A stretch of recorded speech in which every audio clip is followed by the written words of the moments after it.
ज़ेर अफशानी करने वाले चुनिंदा टीवी चैनलों के खिलाफ जमीयत उलमा हिंद की जानिब से दाखिल की गई अर्जी पर सुप्रीम कोर्ट में समाअत टल गई है। अदालत ने कहा कि अभी न्यूज ब्रॉडकास्टिंग स्टैंडर्ड अथॉरिटी शिकायत पर गौर कर रही है। अथॉरिटी की रिपोर्ट के बाद अर्जी पर समाअत होगी। अर्जी में ऐसे मीडिया इदारों के खिलाफ कार्रवाई के लिए हुकूमत को हिदायत देने की बात कही गई है। दिल्ली से हमारे नुमाइंदे शंकर आनंद हमारे साथ जुड़ चुके। शंकर, जो अर्जी दाखिल की गई थी उस पर समाअत जो है टल गई है। निश्चित तौर पर देखिए, निजामुद्दीन मरकज के मामले में रिपोर्टिंग को गलत और सांप्रदायिक बताने वाली याचिका पर आज सुप्रीम कोर्ट में काफी महत्वपूर्ण सुनवाई हुई और उसके बाद सुनवाई के दौरान सुनवाई होने के बाद जो फैसला जो है आज नहीं आ पाया है और सुनवाई जो है आज वो टल गई है। सुप्रीम कोर्ट ने जिस तरह कहा था वहाँ पर सुनवाई चल रही थी और उसी दौरान सुप्रीम कोर्ट ने कहा कि अभी न्यूज ब्रॉडकास्टिंग स्टैंडर्ड अथॉरिटी शिकायतों को देख रहा है और उसकी रिपोर्ट के बाद ही इस मामले पर सुनवाई होगी। यानी कि अभी तक जो आरोप लग रहे थे कि कुछ मीडिया संस्थान निजामुद्दीन मरकज के मसले पर गलत तरह की रिपोर्टिंग कर रहा है, गलत व्याख्या कर रहा है, तो इस मामले पर जो अभी तक जो कार्रवाई हुई है उसको इस मामले की जानकारी न्यूज ब्रॉडकास्टिंग स्टैंडर्ड अथॉरिटी को भी दिया गया था और उन तमाम शिकायतों पर वो देख रहे हैं। इसलिए इस मामले में आगे की जो कार्रवाई होगी वो वहां की रिपोर्ट आने के बाद भी होगी। इसके साथ ही सुनवाई के दौरान मुख्य न्यायाधीश जस्टिस बोबड़े ने कहा कि याचिकाकर्ता से पूछा कि यह मुद्दा एनबीएसए क्यों नहीं भेजा जा रहा है। इसके साथ ही याचिकाकर्ता के लिए वरिष्ठ वकील दुष्यंत ने कहा कि हमको यह स्वीकार नहीं किया, हम चाहते हैं कि सरकार आवश्यक कानून के तहत इस मामले पर कार्रवाई करे। इसके साथ ही मुख्य न्यायाधीश ने कहा कि हम नहीं चाह रहे हैं कि कार्रवाई नहीं होनी चाहिए या हम लोग नहीं कह रहे हैं, लेकिन हम यह भी कह रहे हैं कि संस्था प्रारंभिक शिकायत की जांच करे। और इसके साथ ही एनबीएसए की अगर बात करें तो एनबीएसए के वकील निशा भामवानी ने कहा कि हमें शिकायतें मिली हैं, हमने कई शिकायतों को संज्ञान लिया है और नोटिस भी जारी किया है। इसके साथ ही मुख्य न्यायाधीश ने कहा कि हमारा भी यही मानना है कि प्रारंभिक शिकायत को देखने के लिए इस शिकायत को वहां देखा जाना चाहिए। इस मामले पर जो याचिकाकर्ता थे जमीयत उलमा हिंद ने उसने इस मामले में याचिका दायर किया था और देखना लाजमी होगा कि इस मामले पर आगे की सुनवाई किस तरह से होती है और इस मामले पर आगे का फैसला क्या लिया जाएगा। जी शंकर, अथॉरिटी इस मामले पर रिपोर्ट कब तक सबमिट कर सकती है? अगली जो सुनवाई होगी उस अगली सुनवाई में बाकायदा ये बताना होगा कि जो एनबीएसए इस मामले में कब तक अपनी रिपोर्ट फाइल करेगी और किस तरह का रिपोर्ट उन्होंने तैयार किया है। हालांकि इस मामले में जिस तरह से कुछ मीडिया संस्थान पर जरूर आरोप लगे थे कि निजामुद्दीन स्थित जो तबलीगी जमात का जो मस्जिद है उस मसले पर जिस तरह से रिपोर्टिंग की गई है वो एक विशेष धर्म संप्रदाय के लोगों को टारगेट करते हुए किया गया है और गलत तरीके से रिपोर्टिंग की गई है। तो इस तरह की तमाम जो विस्तार से इस मामले में एक रिपोर्ट बनाई गई थी और उसके बाद ही इस मामले पर जमीयत उलमा हिंद जो संस्था है उसने इस मामले पर सुप्रीम कोर्ट में एक अर्जी लगाते हुए इस मामले में एक जनहित याचिका दायर किया था और उसी मामले पर सुनवाई हो रही थी। हालांकि इससे पहले भी एक बार सुनवाई हो चुकी है, लेकिन आज जिस तरह से बकायदा इस मामले में काफी देर तक सुनवाई होती रही और आज की जो सुनवाई है वो वीडियो कॉन्फ्रेंसिंग के मार्फत से चल रही थी। तो इस मामले की सुनवाई करने के बाद फिलहाल जो आगे की सुनवाई के लिए मामला टाल दिया गया है। बिल्कुल शंकर, बेहद शुक्रिया तमाम तफसीलात के लिए। आगे बढ़ते, कोरोना के दौर में एनईईटी और जेईई इम्तिहान कराने की ओपोजिशन जमातें मुखालफत कर रही है। इस बीच उड़ीसा के वज़ीर-ए-आला नवीन पटनायक ने वज़ीर-ए-आज़म नरेंद्र मोदी से फोन पर बात की है। उन्होंने कोरोना के पेश नज़र एनईईटी और जेईई इम्तिहान मुलतवी करने की वज़ीर-ए-आज़म से गुजारिश की है। इससे कबल नवीन पटनायक ने मरकजी वज़ीर रमेश पोखरियाल को खत भी लिखा था। उन्होंने खत में रियासत में कोरोना की सूरत हाल और सैलाब का तज़किरा किया था। नवीन पटनायक के मुताबिक इन हालात में तलबा के लिए इम्तिहान में बैठ पाना मुश्किल होगा।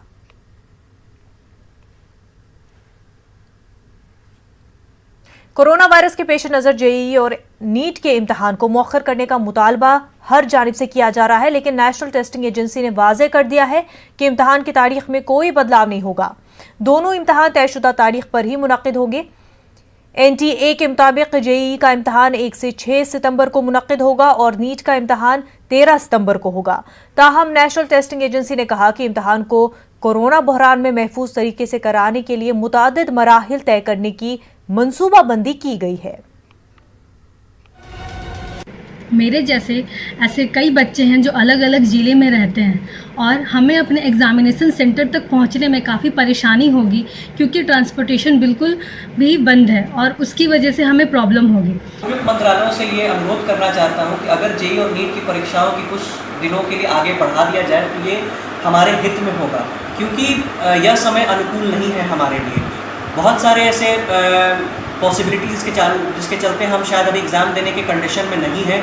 कोविड की वजह से सिचुएशन है वो बिल्कुल भी अच्छी नहीं है। जहाँ तक बात है एनआईटी और नीट के एस्पिरेंट्स की, तो उन्हें बहुत दिक्कतें आ रही हैं, उन्हें बहुत सारी प्रॉब्लम्स फेस करनी पड़ रही है। बहुत जगह तो ऐसा है कि बाढ़ आ रखा है तो बच्चे ट्रैवल नहीं कर सकते, जो ट्रैवल कर सकते हैं उन्हें सिक्योर नहीं लग रहा ट्रैवल करना। हो सकता है ड्राइवर को कोविड हो या कोई कोविड पेशेंट बैठ रखा हो पहले।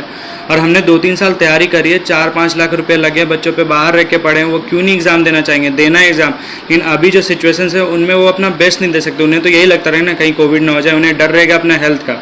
तो इसलिए हम रिक्वेस्ट है कि प्लीज़ एग्ज़ाम्स पोस्टपोन कर दिए जाएँ। देश में संक्रमण इस स्तर से बढ़ता जा रहा है कि संक्रमण का खतरा बढ़ जाएगा अगर इतने सारे लोग 25 लाख विद्यार्थी और उनके अभिभावक सेंटर्स पर अगर एक साथ एकत्रित होते हैं तो। ऐसे इस बीच में हमारा ऐसा मानना है कि यदि गवर्नमेंट इस परीक्षा को आयोजित कराना चाहती ही है तो एनटीए को सुरक्षा गाइडलाइंस जो भी हैं उन सब का पालन स्ट्रिक्टली करवाना होगा कि भाई गैदरिंग नहीं हो, सोशल डिस्टेंसिंग मेंटेन हो, मास्क पहन के लोग आएँ और सैनिटाइजेशन की प्रॉपर व्यवस्था हो, 2 पाली में परीक्षा हो, यह सब कुछ सुनिश्चित करना बहुत ज़रूरी है। मैं अभी आईआईटी जेईई की प्रिपरेशन कर रही थी और जैसे कि अब जब सारी कोचिंग्स बंद हो गई हैं तो मतलब जो सिलेबस बचा था और जो रिवीजन था उन सब की वजह से बहुत इफ़ेक्ट पड़ा है और अब मेरे ख्याल से आगे टेस्ट होना चाहिए। अभी जैसे नीट अभी होने वाला है, जैसे गवर्नमेंट ने कहा है कि 13 सितंबर को होगा, बट अभी कोई श्योरिटी तो नहीं है। बट हम लोग का जैसे हम लोग का पूरा 1 साल जो हम लोग की प्रिपरेशन, जितना भी हम लोगों ने रिवाइज किया, जितना भी पढ़ा है, उस पर काफ़ी इफेक्ट होगा, क्योंकि जितना हम लोग ने अभी पढ़ा वही हम लोग को वापस अगले साल रिपीट करना पड़ेगा। ऊपर से कंपटीशन इतना वैसे ही चलता है और अगले साल जो हमारे सीनियर वाला बैच है या जो हमारे जूनियर्स हैं हमारे वो भी रहेंगे तो और कंपटीशन बढ़ेगा और वैकेंसीज़ वैसे ही इतनी कम रहती हैं और परसेंटाइल और शूट अप करेगा, तो उसकी वजह से बहुत दिक्कत होगी। देखिए डर तो लग रहा है क्योंकि ये जो पैंडमिक चल रही है ये बहुत मेंटली, फिजिकली और फाइनेंशियली सारी तरह से लॉस तो बहुत हुआ है, लेकिन कहीं ना कहीं बच्चों का बहुत ज़्यादा लॉस हुआ है क्योंकि बच्चे एक तो प्रॉपर कोचिंग और ये चीज़ें अटेंड नहीं कर पा रहे, तो गाइडलाइन कहीं ना कहीं डिस्टर्ब तो हुई है, लेकिन फिर भी बच्चे जो है प्रयास तो कर रहे हैं क्योंकि प्रॉब्लम्स में ही हमें सोल्यूशन ढूंढना है। तो उस सोल्यूशन को हम बच्चों को जितना हो सकता है हमने एफर्ट करके उनको जो भी सुविधाएं नेट से लेके और जो भी उनकी प्रॉपर की उनकी पढ़ाई डिस्टर्ब ना हो ये उनको अवेलेबल करा रहे हैं और बच्चे वो पढ़ रहे हैं। कोविड में सबसे मेन चीज़ है वो अपने हेल्थ को लेकर के, क्योंकि अगर वो कहीं बच्चे जो गांव देहात से बच्चे हैं जो जिनका सेंटर इलाहाबाद या कानपुर या आउट ऑफ सिटी है तो वहाँ पे वो कैसे पहुँचेंगे, उनके हेल्थ के कौन जिम्मेदारी लेगा। प्लस अगर वो सैनिटाइज क्लासरूम्स नहीं हैं प्रॉपरली या उनके पास मास्क है और वो रास्ते में किसी व्हीकल से अगर जाते हैं तो उसमें उनको कोविड के चांसेस हैं, तो इसलिए भी बच्चे परेशान हैं। मुल्क में कोरोना का कहर जारी है। पिछले 24 घंटों के दौरान 75,760 नए मामले सामने आए हैं। ये एक दिन में अब तक की सबसे बड़ी तादाद है। इन नए मामलों की रोशनी में आने के बाद मुल्क में कोरोना मुतासरीन की मजमूई तादाद 33 लाख से तजावुज कर गई है। उनमें 7,25,991 एक्टिव मामले हैं, जबकि अब तक 25,23,772 अफराद कोरोना को मात दे चुके हैं। जारी करदा ताज़ा एदाद-ओ-शुमार के मुताबिक मुल्क में पिछले 24 घंटों में 1,023 मरीजों की मौत हो चुकी है। मुल्क में अब तक कोरोना से 60,000 से ज्यादा अफराद की मौत हो चुकी है।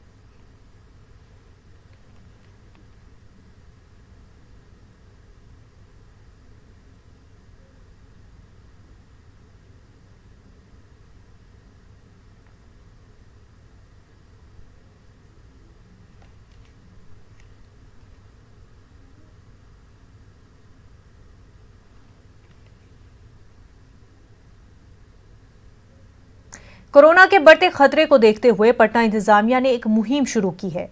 मजिस्ट्रेट की सरबराही में पुलिस की टीम पटना के चौक चौराहों पर मास्क की चेकिंग कर रही है।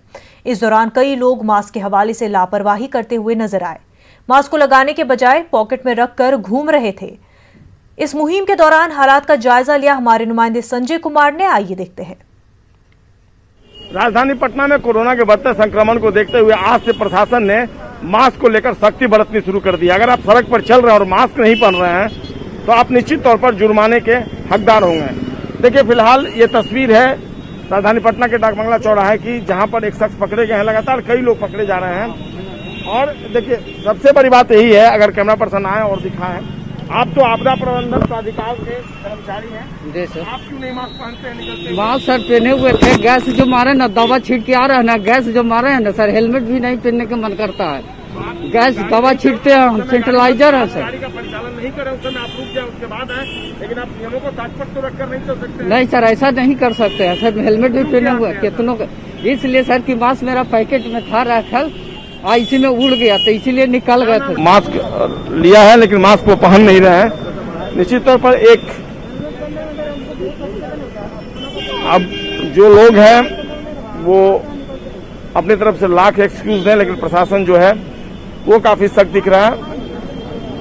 मजिस्ट्रेट हैं और उनसे बात करते। आज से एक विशेष अभियान आप लोग चला रहे हैं। जी जी, क्या किस तरह का ये अभियान? जो लोग MHA का या बिहार सरकार का या होम मिनिस्ट्री का जो अनलॉक 3 में जो नियम है, कानून है, मास्क लगाने का, डिस्टेंसिंग का, ये सब का जो उल्लंघन कर रहे हैं, वैसे व्यक्ति पर 50 रुपए का पेनल्टी हो रहा है। मास्क के घूम रहे, क्या प्रॉब्लम है? और इनका ये कहना है कि अगर गाड़ी में अपने फैमिली मेंबर के साथ एक जना भी जा रहा है तो मास्क ऐसे नहीं ऐसे होना चाहिए। तो इसका मतलब तो ये कहना चाह रहे हैं कि घर पे अगर बैठे हुए हैं, खाना पीना खा रहे तो उसके साथ भी आदमी मतलब मास्क लगा के बैठेगा क्या? गाड़ी में अपने फैमिली मेंबर, अपने जो क्लोज फैमिली मेंबर है, अपनी वाइफ है, अपना पेरेंट है, गाड़ी में अगर कोई अनजान आदमी के साथ जा रहा है तो मास्क लगाना जरूरी है। अगर आप किसी को जानते हैं, फैमिली मेंबर है, उसके साथ मास्क लगाने का कोई मतलब नहीं है। आप देखिए, दूर दूर तक जो पुलिस अधिकारी हैं वो लगातार बसों के अंदर जा रहे हैं, और बाइक हो या फिर आप चारपहिया वाहन से अगर राजधानी पटना में गुजर रहे हो तो आप हर हाल में मास्क जो है वो यूज करें, क्योंकि अगर आप मास्क यूज नहीं करते हैं तो निश्चित तौर पर आपके खिलाफ जुर्माने की कार्रवाई होगी। कैमरा पर्सन मनोज के साथ संजय कुमार, न्यूज 18 पटना। वहीं मगरबी बंगाल में कोरोना का दायरा हर गुजरते दिन के साथ वसी होता जा रहा है। रियासत में कोरोना मुतासिरीन की मजमूई तादाद 1.5 लाख के करीब है। उनमें 27,000 के करीब एक्टिव मामले हैं, जबकि 1,21,000 से ज्यादा अफराद सेहतियाब भी हो चुके हैं। इस बीच कोरोना के बढ़ते मामलों के पेश नजर आज रियासत भर में लॉकडाउन है। इस हफ्ते लॉकडाउन एक ही दिन का है। हालांकि ममता हुकूमत ने पहले हफ्ते में 2 रोज लॉकडाउन का फैसला किया था, जिस पर पिछले हफ्ते अमल भी किया गया, लेकिन इस हफ्ते सिर्फ एक दिन लॉकडाउन है। हमारी नुमाइंदा शबाना बराह रास्त हमारे साथ जुड़ चुकी है। शबाना, 2 हफ्ते में 2 दिन का लॉकडाउन होना था, लेकिन इस हफ्ते एक ही दिन लॉकडाउन हो रहा है, क्या वजह है इसकी? देखिए, इस हफ्ते भी 2 दिनों के लॉकडाउन का ऐलान किया गया था, यानी आज 27 और 28 अगस्त को 2 दिन का लॉकडाउन था। लेकिन बाद में ममता बनर्जी ने 28 अगस्त के लॉकडाउन को जो है वो कैंसिल किया है कि उनके मुताबिक कि बहुत सारी स्टूडेंट्स तंजीमें थीं जिनकी तरफ से ये मुतालबा किया जा रहा था कि वो 28 तारीख को लॉकडाउन नहीं किया जाए, जबकि बीजेपी ने इल्ज़ाम लगाया है कि तृणमूल कांग्रेस के अपने छात्र परिषद के प्रोग्राम्स थे जिसकी वजह से 28 तारीख को लॉकडाउन नहीं किया गया। तो हफ्ते में 2 दिनों का लॉकडाउन किया गया है बंगाल में, और हमने देखा है कि अगस्त के महीने, जुलाई के लास्ट से ही हफ्ते में 2 दिनों के लॉकडाउन किया गया, क्योंकि जिस तरह से बंगाल में मरीजों की तादाद बढ़ रही है, ऐसे में हुकूमत ने हफ्ते में 2 दिनों का लॉकडाउन किया था। और यही वजह है कि जिस तरह से माहिरीन की जो कमेटी है, जो एक्सपर्ट कमेटी जो हुकूमत ने तश्कील दी थी कोरोना पे नजर रखने के लिए, उस कमेटी का भी ये मानना है कि इस 2 दिन के लॉकडाउन की वजह से कोरोना के जो नए मरीज जो हर दिन जिनकी तादाद 3000 से ज्यादा हो रही थी, हमने 3300 का आंकड़ा देखा था कि एक दिन में 3300 मरीज सामने आ रहे थे, तो उनकी तादाद में कमी आई है। और जिस तरह से लोग कह सकते हैं कि मुकम्मल लॉकडाउन किया गया, लोगों को घरों तक महदूद किया गया है, तो इससे जो कोरोना वायरस का जो दायरा है वो सिमटा है, ऐसा माहिरीन की कमेटी का मानना है। और खुद ममता बनर्जी ने भी ये कहा है, उम्मीद जताई है कि सितंबर के 25 तारीख तक बंगाल में कोरोना पर काबू पा लिया जाएगा। तो एक तरह से हम कह सकते हैं कि ममता हुकूमत ने अपने इस 2 दिनों के लॉकडाउन को कामयाब बताया है और साथ ही साथ सितंबर के महीने में जो लॉकडाउन होगा उसकी तारीखों का भी ऐलान कर दिया गया है। 7, 11 और 12 सितंबर को लॉकडाउन होगा। तो इससे अंदाज़ा लगा है कि हुकूमत पूरी उम्मीद है कि सितंबर के महीने में कोरोना पर काबू पा लिया जाएगा। जो कोरोना के से जो हालात बिगड़े हैं वो उन हालात पर काबू पा लिया जाएगा और यही वजह है कि पूरे सितंबर के महीने में लॉकडाउन का ऐलान नहीं किया गया है, बल्कि 12 तारीख तक ही 12 तारीख के अंदर 12 सितंबर के अंदर सिर्फ 3 दिन के लॉकडाउन होगा और उसके बाद एक्सपर्ट कमेटी तय करेगी कि किस तरह से आगे बढ़ना है। तो इस तरह से कह सकते हैं कि बंगाल में मरीजों की तादाद बढ़ रही है, लेकिन मरीजों की एक बड़ी तादाद सेहतयाब भी हो रही है और शायद यही वजह है कि ममता हुकूमत पूरी उम्मीद है कि बंगाल में कोरोना के बढ़ते दायरे को लगाम लगाने में हुकूमत कामयाब होगी। लोग भी उम्मीद जता रहे हैं कि जिस तरह के दावे किए गए हैं वो दावे पूरे हों और यही वजह है कि अब 12 सितंबर का जो लॉकडाउन होगा उसके बाद हम कह सकते हैं कि 18 सितंबर को कहा गया है। हो सकता है तारीखों में तब्दीली हो, एक मीटिंग होगी और उस मीटिंग में तय किया जाएगा कि कोरोना को लेकर बंगाल हुकूमत की आगे की हिकमत अमली क्या होगी। जी बिल्कुल, कोरोना केसेस को कंट्रोल करने के लिए हफ्ते में 2 दिन का लॉकडाउन मगरबी बंगाल का ऐलान किया गया है, लेकिन इस बार इस हफ्ते एक ही दिन का लॉकडाउन है। बेहद शुक्रिया शबाना तमाम तर तफसीलात के लिए। नाज़रीन, एक छोटा सा ब्रेक लेंगे, जल्द होंगे हाजिर।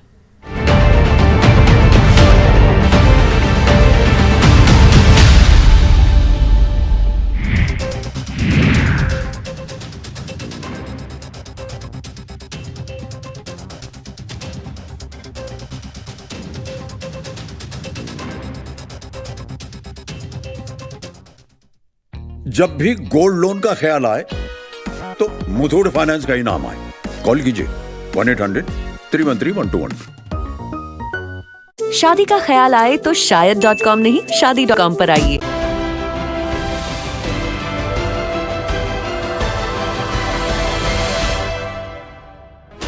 Sixteen channels, 15 languages, 26 states, 1,200 plus reporters, 66.9 crore viewers. India's largest news network, News 18 Network.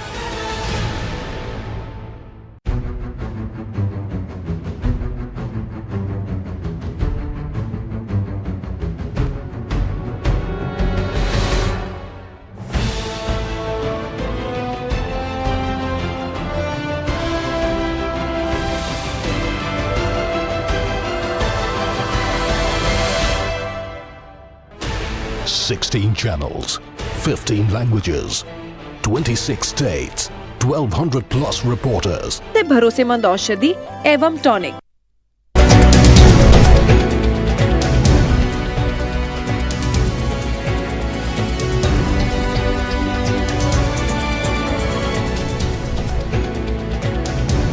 इस न्यूज हेडलाइंस के प्रायोजक सच्ची सहेली, महिलाओं के लिए सबसे भरोसेमंद औषधि एवं टॉनिक।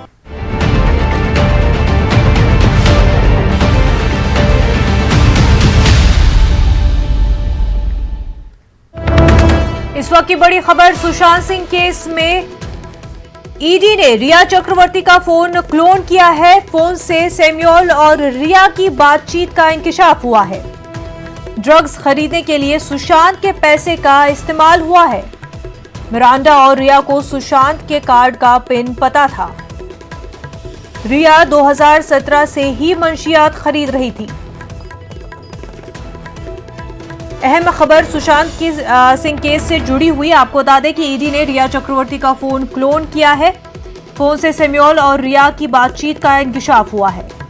ड्रग्स खरीदने के लिए सुशांत के पैसे का इस्तेमाल किया करते थे। मिरांडा और रिया को सुशांत के कार्ड का पिन पता था। रिया 2017 से ही मंशियात खरीद रही थी। इस पूरे मामले पर ड्रग्स एंगल से तहकीकात हो रही है। वहीं ईडी ने रिया के फोन क्लोन किया है, जिससे सैमुअल और रिया की बातचीत का इंकिशाफ हुआ है। आपको बता दें, रिया 2017 से ही मंशियात खरीद रही थी, जबकि रिया ने इससे पहले ड्रग्स के इस्तेमाल से साफ इनकार कर दिया था। मिरांडा और रिया को सुशांत के कार्ड का पिन पता था। ड्रग्स खरीदने के लिए सुशांत के पैसे का इस्तेमाल किया जाता था। हमारे नुमाइंदे अमित हमारे साथ जुड़ चुके हैं। अमित, रिया का फोन जो है क्लोन किया गया और उससे काफी सारी बातें सामने आई है। देखिए, निश्चित तौर पे जो न्यूज 18 के हाथ जो दस्तावेज लगे हैं ईडी के, उसमें साफ तौर पे जो है इंक्वायरी के बारे में बताया गया है कि ईडी ने रिया का 2 फोन जो है क्लोन किया। फोन से सैमुअल और रिया की बातचीत का खुलासा हुआ है। ड्रग्स खरीदने के सुशांत के पैसे के इस्तेमाल की बात उसमें लिखी हुई है। मिरांडा और रिया को सुशांत के कार्ड का पिन पता था। सुशांत के पैसे से गांजा और सीबीडी खरीदा गया। रिया 2017 से ही खरीद रही थी ड्रग्स और फोन के चैट से ड्रग्स की खरीद के सबूत मिले। और ये भी पता चला कि ईडी ने रिया के 2 मोबाइल क्लोन किए हैं। सुशांत के पैसे से 17,000 का गांजा खरीदा गया था और 15 नवंबर को जया शाह ने सीबीडी रिया को डिलीवर किया था, जिसे सुशांत के कॉफी में मिलाना था। और एक और महत्वपूर्ण जानकारी, 8 और 16 मार्च और 7 और 27 अप्रैल को हुई गांजा खरीदारी और उनके कंजम्पशन को लेकर बातचीत हुई थी। और इस लेटर में जो एक और महत्वपूर्ण बात यह है कि इस खुलासे के तहत रिया चक्रवर्ती की सैमुअल मिरांडा, शोविक, दीपेश, जया शाह और सीमोन खंबाटा और गौरव आर्या जो ड्रग डीलर है के साथ की व्हाट्सएप चैट सामने आई। इसमें पता चला है कि रिया और सैमुअल मिरांडा लगातार एक दूसरे के संपर्क में थे। साथ ही दोनों सुशांत के फंड को अपने कामकाज के लिए इस्तेमाल करते थे, ड्रग्स लाने के लिए इस्तेमाल करते थे। और दावा किया गया कि सैमुअल मिरांडा के जरिए रिया ने सुशांत के डेबिट कार्ड का पिन भी हासिल कर लिया था। ये सारी जानकारी जो है ईडी के इस लेटर से जो है सामने आई है।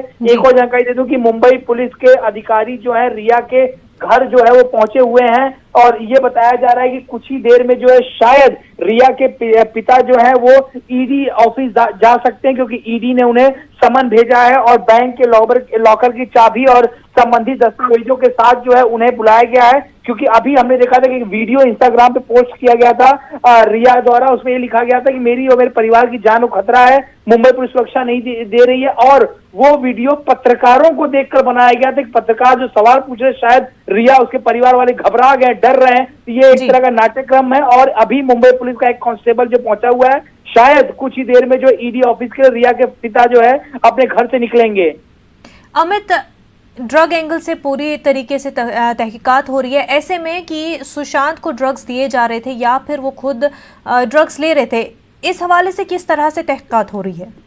देखिए, निश्चित तौर पे यहाँ पे लगातार जो शिकंजा कसता जा रिया के परिवार के लोग, गौरव आर्या, जया शाह, इन सारे लोगों का जो है ईडी ने अपनी मामले में जो इन सभी को आरोपी बनाया हुआ है, सभी का नाम दर्ज है और एक एक करके पूछताछ चल रही है। और इसी कड़ी में जो है यहाँ पे जो नारकोटिक कंट्रोल ब्यूरो की एक टीम है वो गोवा गई है, क्योंकि गौरव आर्या जो ड्रग डीलर है जिससे चैट रिया की सामने आई है, उसका लास्ट लोकेशन जो है वो गोवा में ट्रैक मिला है। तो जो वहाँ पे अंजना बीच है उसके आसपास का लोकेशन ट्रैक हुआ है। तो आसपास के रेस्टोरेंट में पूछताछ चल रही है लगातार। और गौरव आर्या के पुणे में रहने की भी खबर है, तो पुणे में भी एनसीबी की एक टीम पहुंची हुई है। और अभी जो है लगभग 3 से 3:30 बजे जो है दिल्ली से जो है एक टीम नारकोटिक कंट्रोल ब्यूरो की जो मुंबई आ जाएगी और फिर उनकी जांच जो है और तेज हो जाएगी। यानी 3 एजेंसियां लगातार जांच कर रही हैं, सीबीआई अलग जांच कर रही है, ईडी जांच कर रही है और अब नारकोटिक कंट्रोल ब्यूरो। यानी कुल मिलाकर देखा जाए लगातार जो है जांच का दायरा बढ़ता चला जा रहा है। और एक और जानकारी दूं आपको कि सिद्धार्थ पिठानी ने जो है बहुत सारी जानकारियां दी हैं कि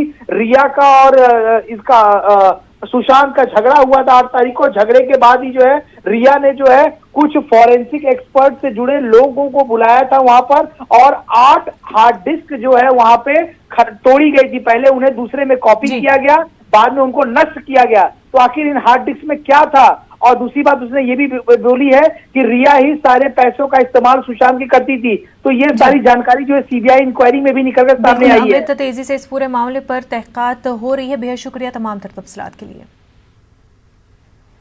आगे बढ़ते जम्मू कश्मीर पुलिस ने आज श्रीनगर में पीडीपी के पुरअमन एहतजाज को नाकाम बना दिया है। पीडीपी के मुतादिद सीनियर लीडरों को पुलिस ने हिरासत में लिया और उन्हें तहवील में ले लिया गया। पीडीपी रहनुमाओं के मुताबिक यह एहतजाज वादी में आयद पाबंदियों और सियासी रहनुमाओं और सिविल सोसाइटी के मेंबरों की कैद के खिलाफ था। इस मौके पर पीडीपी लीडरों ने पार्टी सदर महबूबा मुफ्ती की रिहाई का भी मुतालबा किया, जो इस वक्त नजरबंद है। बेसिकली जो यहाँ का यूथ है, कश्मीर का यूथ है, जो बाहर के जेलों में बंद है, यहाँ के जेलों में बंद है, हम चाहते हैं कि जल्द से जल्द उनको रिहा किया जाए। जैसे यहाँ आप देख रहे हो कि मीडिया पे किस तरह कदगंदे लगाई जा रही है, मीडिया पर्सन्स को जेल लिया जा रहा है, यहाँ के पॉलिटिशियंस को फेक केसों में फंसाया जा रहा है, यहाँ जो है पॉलिटिकल कैसे वेंडा जो यहाँ के पॉलिटिकल लीडर्स के साथ किया जा रहा है। यहाँ देखिए ह्यूमन राइट्स वायलेशन कितनी ज़्यादा बढ़ रही है। हम चाहते हैं कि हम इज्जत से जिए, जो हमारे हुकूक है, बेसिक हुकूक है, उन्हें रेस्टोर किया जाए। हम चाहते हैं कि ये ज़्यादतियाँ बंद हो, हर एक इंसान को यह बात करने का हक हो। तो यही वजह है कि हम आज प्रोटेस्ट कर रहे हैं, पीसफुल प्रोटेस्ट कर रहे हैं। माह मुहर्रम में अशरा मजालिस के इनेकाद के साथ मखसूस तारीखों में जुलूस जुलजना भी बरामद किया जाता है। तारीखी इमाम बारगाहों और जुलूस की इंतज़ामिया कमेटियों की जानिब से जुलजना के लिए ख़ास तौर पर अच्छी नस्ल के घोड़े खरीद कर माह मुहर्रम और मखसूस तारीखों में जुलूस के लिए इस्तेमाल किए जाते हैं। मेरठ की करबला मुनसबिया में भी जुलजना के लिए घोड़ा पाला जाता है और माह मुहर्रम के जुलूसों के लिए तैयार किया जाता है। ये सिलसिला बरसों से इसी तरह रिवायती अंदाज में जारी रहा है, लेकिन इस साल कोरोना वबा के सबब जुलूसों के इनेकाद का सिलसिला मुनक़ते हो गया है। इस वजह से न सिर्फ अज़ादारान हुसैन बल्कि जुलजना की खिदमत और देख रेख करने वाले खादिम भी मायूस है और इस मोहलक वबा के जल्द खात्मे की दुआ कर रहे हैं। इमाम हुसैन अलैहिस्सलाम की जुलजना की याद में हर जगह शिया लोग जुलजना को निकालते हैं और मैं समझता हूँ कि हर जानवर से किसी न किसी नुक्ता ख़याल में लोगों का राबता है, टच है। जैसे इसकी मिसाल है कि जनाब इब्राहीम अलैहिस्सलाम ने ख्वाब देखा और दुम्बा ज़बह हुआ, तो आज तक बकरा ईद में एक जानवर जो है वो शामिल है, उसकी याद शामिल है। ऐसे ही इमाम हुसैन अलैहिस्सलाम की जुलजना की एक याद है, उसकी शबी है, उसकी एक तरीके से एक नकल है। इसे छोटा सा लाया जाता है ताकि इस पर किसी ने सवारी ना करी हो सिवाय इमाम हुसैन के अलावा, और इसे मुहर्रम के लिए पाला जाता है। दोनों टाइम इसकी साफ़ सफाई होती है, दोनों टाइम इसको दाना पानी दिया जाता है, शाम को सुबह को इसकी मालिश, नहलाना धुलाना, हकलाल की रोज़ी खिलानी। यहाँ है मुहर्रम की 2 तारीख में है, मुहर्रम की 5 तारीख में है, मुहर्रम की 6 में है, मुहर्रम के 7 में है और मुहर्रम की 10 में है। इस बार क्या रहेगा? इस बार तो कुछ भी नहीं है, सब बंद ही है सब कुछ। नाज़रीन, बुलेटिन में फिलहाल इतना ही। मजीद खबरों के लिए आप लॉग इन कर सकते हैं हमारी वेबसाइट news18urdu.com पर। आदाब।